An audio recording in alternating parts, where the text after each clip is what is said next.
Pemirsa, Apple resmi memperkenalkan MacBook Neo sebagai laptop versi ekonomis terbarunya. Perangkat ini mengusung desain ringkas dan ringan, prosesor A18 Pro, serta fitur Apple Intelligence untuk mendukung produktivitas harian.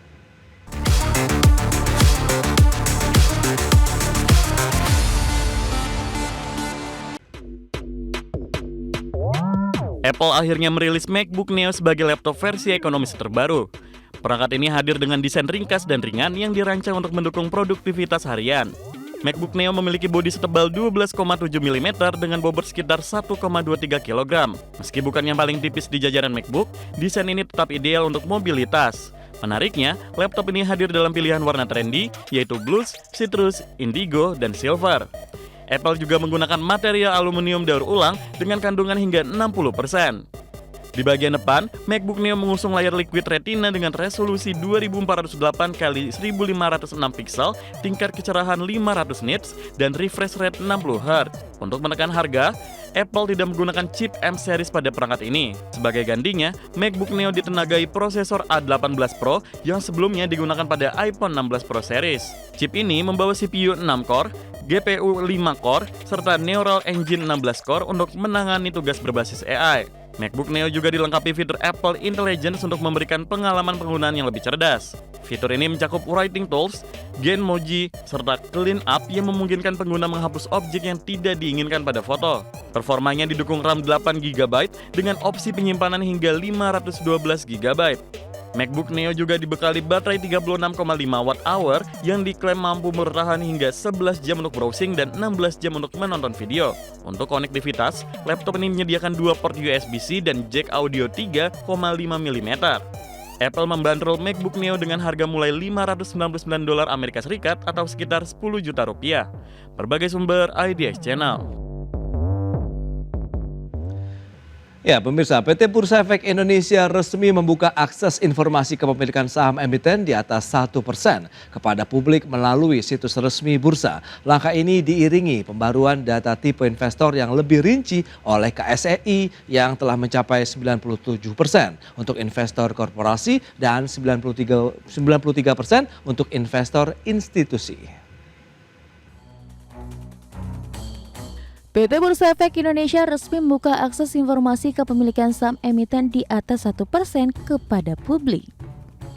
Pejabat sementara Direktur Utama Bursa Efek Indonesia Jeffrey Hendrik menyatakan pemegang saham di atas 1% kini sudah dapat diakses oleh publik melalui website resmi BEI. Data kepemilikan saham tersebut disediakan oleh KSEI dan dipublikasikan oleh Bursa.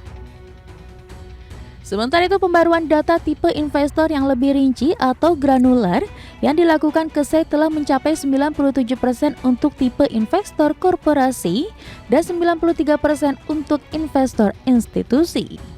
Per sore ini, pada saat pasar sudah tutup, shareholders name di atas 1% itu sudah bisa diakses oleh publik di website IDX. Data tersebut disediakan oleh KSEI dan dipublikasikan melalui website IDX. Data tipe investor granular pun ditargetkan tersedia berdasarkan data posisi per akhir Maret 2026 dan dipublikasikan pada awal April 2026. Perbaruan ini dilakukan merupakan bagian dari progres proposal yang sebelumnya disampaikan OJK bersama Sero kepada penyedia indeks global MSCI dan FTSE. Dari Jakarta, Ricky Anwardi, IDX Channel. Ya, pemirsa, PT Pertamina Geothermal Energy Tbk atau PGEO mempercepat realisasi proyek pembangkit listrik tenaga panas bumi Bukit Daun di Provinsi Bengkulu. Langkah strategis ini ditandai dengan penyerahan dokumen teknis kepada PLN guna memperkuat bauran energi bersih nasional dan keandalan listrik di wilayah Sumatera. Pertamina Geothermal Energy resmi menyerahkan dokumen teknis proyek PLTP Bukit Daun berkapasitas total 60 MW kepada PLN di Jakarta. Penyerahan ini merupakan fase krusial untuk evaluasi pembelian tenaga listrik melalui skema perjanjian jual beli listrik atau PJBL. Melalui tahapan ini, proyek Bukit Daun akan dinilai secara menyeluruh dari sisi teknis, keekonomian hingga kesiapan integrasi ke sistem kelistrikan regional guna mendukung target perluasan kapasitas pembangkit berbasis energi terbarukan.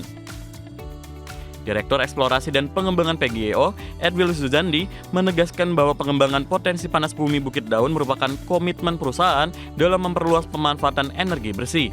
Proyek ini diharapkan tidak hanya memperkuat ketahanan energi nasional, tetapi juga memberikan dampak ekonomi nyata bagi masyarakat di Kabupaten Rejang Lebong dan Kabupaten Lebong.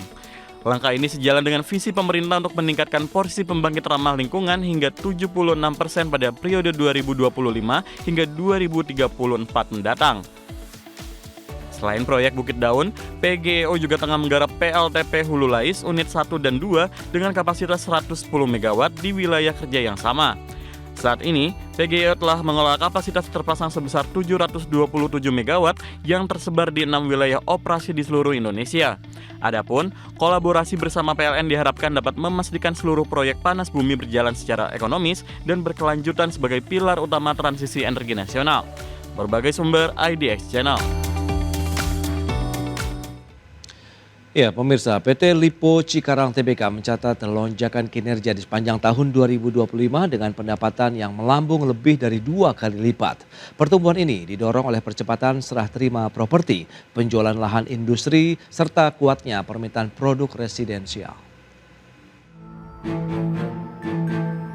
PT Lipo Cikarang Tbk atau emiten berkedesam LPCK mencatat pendapatan Rp4,52 triliun hingga akhir Desember 2025. Angka ini melonjak 133% dibandingkan realisasi Rp1,98 triliun pada tahun 2024. Kenaikan pendapatan terutama ditopang percepatan serah terima rumah tapak, apartemen, dan unit komersial atau ruko. Selain itu, penjualan lahan industri turut memberikan kontribusi terhadap pertumbuhan pendapatan perseroan.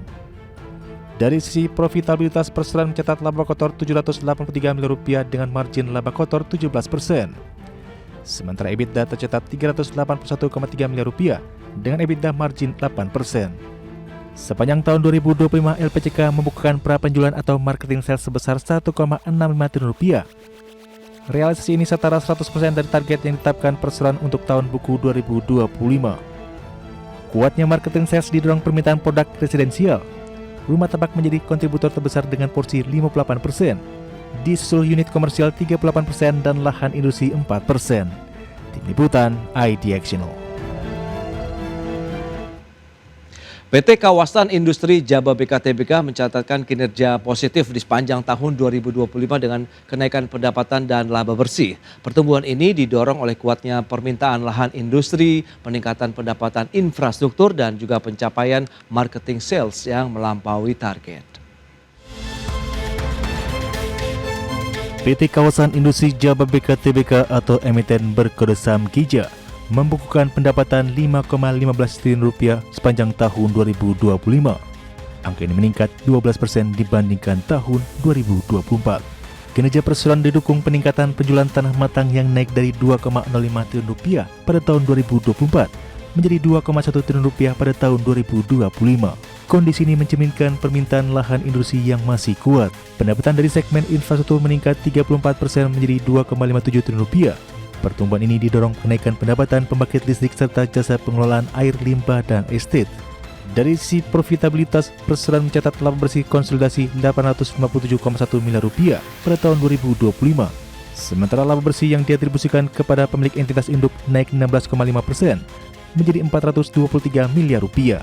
Sepanjang tahun 2025, KIJA membukukan marketing sales sebesar Rp3,6 triliun. Realisasi ini melampaui target Rp3,5 triliun dan menjadi rekor tertinggi perseroan. Tim Liputan IDX Channel.